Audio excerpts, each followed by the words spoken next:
32. Constance. I held the little jar delicately in my hand. The beetle crawled along the inside, trying to find the escape but falling on its back instead. There was something staring at this little living creature that had me hesitated. Then I wondered why. What was I afraid of? I had planned on squishing it when I first spotted it in the restaurant, stomping on it, and walking away with no further thought. Still, I shivered. The walls of our apartment were thin, silly and useless. I turned the jar around. The beetle fell again, its little legs scaling. I stared at it, then I imagined being a beetle in the bottle.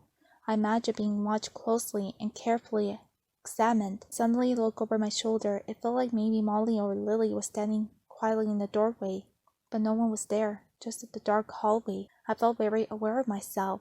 Being a small pool of light at my desk, how valuable, how appeared, how vulnerable I felt. I felt aware too of the darkness as a live thing, like the creeping shadows that stalked us the other night.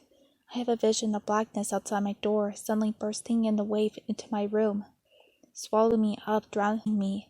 Standing quickly, I marched over to the door and shut it. I felt a wave of relief, a familiar feeling of anger. I was frustrated with myself for being so weak, for fearing monsters in the dark, whoever we had encountered so far away and locked it underground. Or was it? Well, I was determined to find out, with or without the help of stupid knucklehead boys. The problem was getting back to the machine. I heard a strange sob then, quiet and almost like a wind or the creaking of the floorboards, but it wasn't. It wasn't my imagination either. It was a soft sound. Someone was in pain. Was it one of my sisters? I stood and chambered it over my bed to the wall and placed my ear against it. Silence. Good. Molly and Lily were well. I got up and went to the opposite wall. I shared with my parents and did the same. More silence. I turned and listened carefully, straining to the sound again. I closed my eyes as if letting off the other senses that might help make this one stronger. Something grabbed me hard by the wrist. I opened my eyes and yanked my arm away. Get off me! I shouted to the empty dark corner in front of me. I whirled around. Nothing. Nobody. I marched toward the switch from the overhead light and turned it on. The room filled with the light and I examined it carefully. Again, there was nothing. No, this wasn't right. I didn't believe it was my imagination. Someone was playing a game with me. I gazed at the light switch that I still held between my fingers and noticed then the black stain on my wrist and sleeve of my nightgown, a black handprint where I had been grabbed, wet and fresh, and oh, was so there.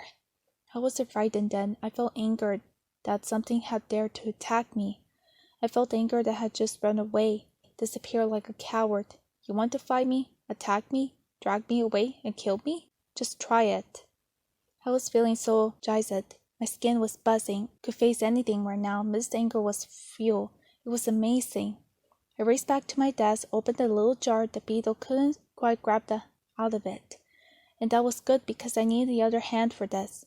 I grabbed at the sleeve of my nightgown and squeezed the fresh black ooze to the jar, like wriggling out a towel after washing the dishes. Swirled drops fell into the jar and onto the beetle. I smiled and quickly sealed the jar up again. I looked at my hand and the stained black print on the outside of the jar, and I smiled. Now we will wait and see.